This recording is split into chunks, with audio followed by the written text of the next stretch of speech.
And if you're funding it, you're part of inciting a riot, and you're committing a felony. And I'd like the United States Attorney to find out these little punks, the same ones that pop up, Black Lives Matter, but it's not about Black Lives Matter. It's about disruption. It's about causing damages, setting fires, beating people up. That is not demonstrating. That is violence, and that is no place in the United States of America. And it was horrible to be at the inauguration to see these, and I got to call them animals, because that's what they were, with a bunch of punk kid animals. No, so we saw this kind of behavior during the Trump campaign, right? Do you fear that it's escalating and it could get worse? Well, I mean, I just watched the TV this morning, on Fox this morning, and I watched the arrogance of people, because if they know you have anything to do with Donald Trump, the next remark to him is I mean, let's suck it up a little bit. Donald Trump is the president. Let's pray for him and hope that he does everything right for this country, for all Americans. He's not Trump for the Trumpsters. He's Trump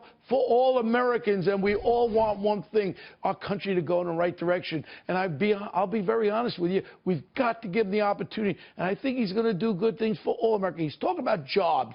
The last president didn't do anything for jobs. Chicago, Rahm Emanuel's knocking them. Yeah, I think they're over the amount of murders this year than they were last year. No one's doing anything. They can solve that. Donald Trump is going to solve that problem in Chicago. It's all about federal RICO and going after those gangs. They did it in New York. That's why our murder rate went down in New York. They did a great job. The New York City Police Department, men and women, did a great job. And it wasn't Mayor de Blasio, it was the cops. What are you most worried about? What concerns you most right now?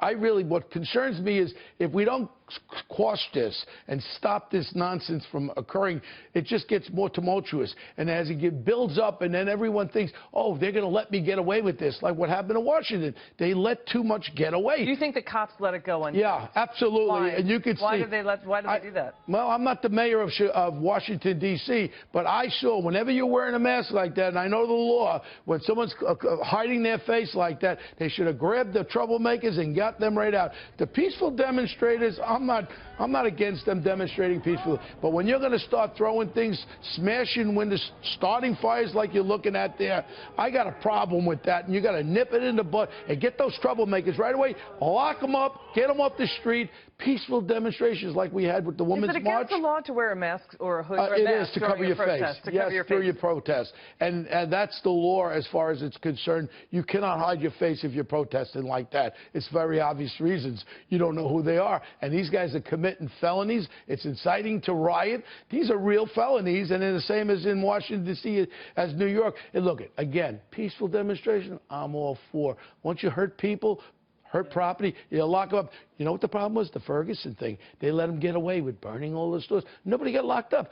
If I was the United States Attorney General, I would have investigated, identified, and locked these people up. These are people's property. Right. Bo Dietl. And when the mayor of New York. Running for mayor. When I become the mayor of New York, we're going to have peaceful demonstrations. I don't want no violence. Okay, Bo Dietl. We love you. Will you come back? I love it. Come back soon.